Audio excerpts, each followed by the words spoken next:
Caio, agora a gente vai falar de saúde. Nós estamos aí no Janeiro Verde, que é o mês da conscientização sobre o câncer de colo de útero, que é um tipo de câncer que também acomete muitas mulheres e é preciso falar em prevenção. E a gente conversa agora com a infectologista Maria Isabel de Moraes Pinto. Muito obrigada, doutora Maria Isabel, por conversar conosco e dar as orientações em relação ao câncer de colo de útero. Como que as mulheres podem se prevenir? Boa tarde, doutora.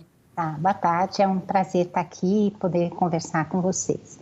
Então, a gente sabe que o câncer de colo de útero é causado por um vírus. Esse vírus é chamado papilomavírus, ou papilomavírus humano, ou HPV.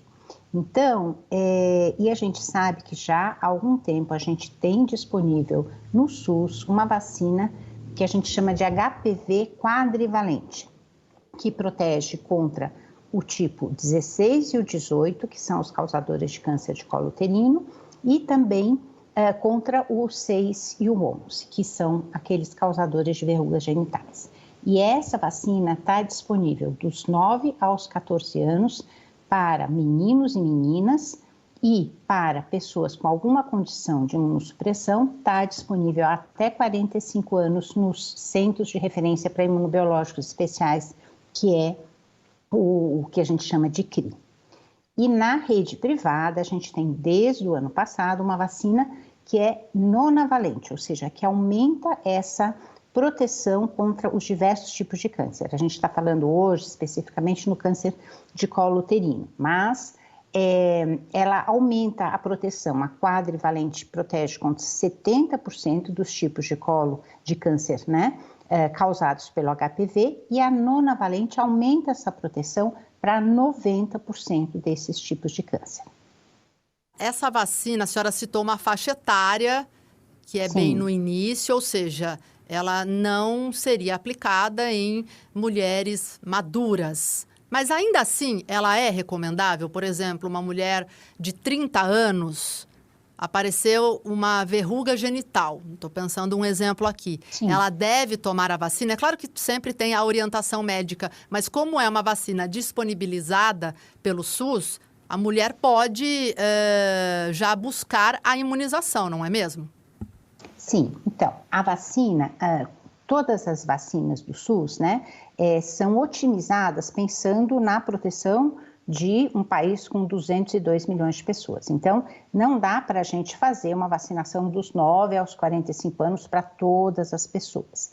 Mas, com certeza, essa vacina é licenciada nessa faixa etária e, nesse caso, se a pessoa não tem uma condição de imunossupressão, que é onde ela poderia tomar nos CRIs, como eu falei, ela pode tomar essa vacina e se proteger também na rede privada, que é quando daí ela vai ter uma vacina nonavalente, que vai conferir uma proteção, inclusive, maior do que aquela que a gente tem com a vacina HPV quadrivalente.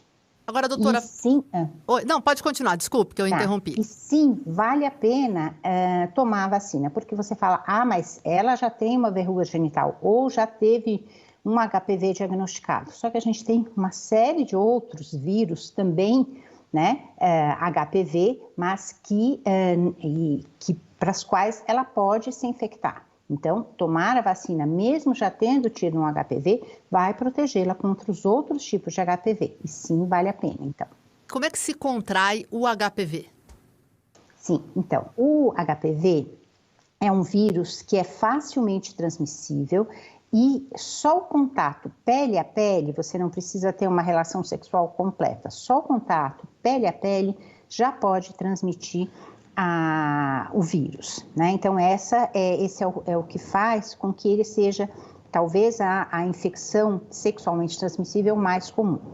Além disso, a gente sabe que, por exemplo, a criança, quando passa pelo canal de parto, se a mãe tem alguns tipos de HPV, ela pode, inclusive, contrair esse vírus e ter uma doença muito complicada, que é chamada papilomatose laríngea recorrente, em que o vírus se aloja na laringe e ele vai produzindo pequenas lesões que vão crescendo e podem levar a uma obstrução e uma insuficiência respiratória. Então, a criança tem que repetidamente fazer uma retirada através de um endoscópio dessas lesões. Então, realmente é algo que preocupa a gente e para qual a gente tem uma vacina, né? O HPV e esta vacina, a senhora já disse, né, para os dois sexos, né, meninos e meninas, mas me parece que é mais comum meninas tomarem esse tipo de vacina, né? Ou não? Então, né? Porque eu vejo muitas campanhas e, se eu não estiver enganada, sempre voltada para mulheres, meninas e mulheres, não é?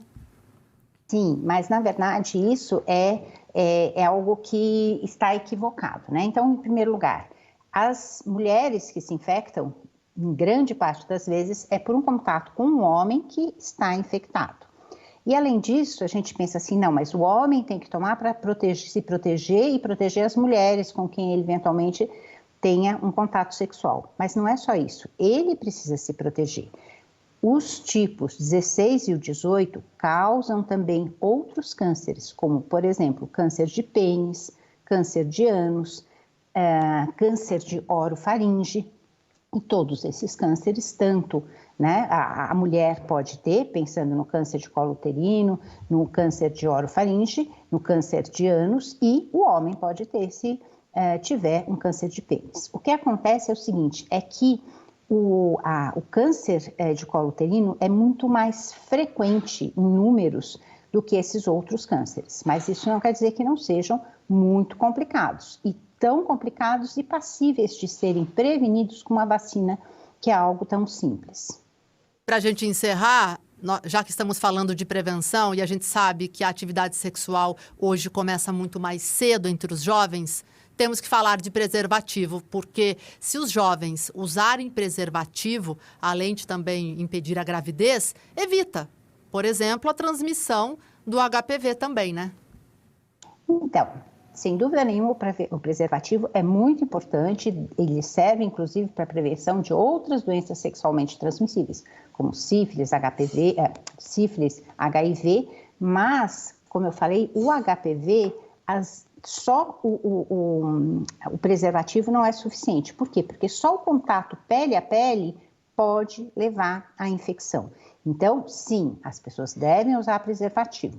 Mas, além disso, é muito importante que elas se vacinem também, porque isso vai dar uma proteção adicional muito importante contra doenças que podem ser tão graves como essas que eu acabei de citar.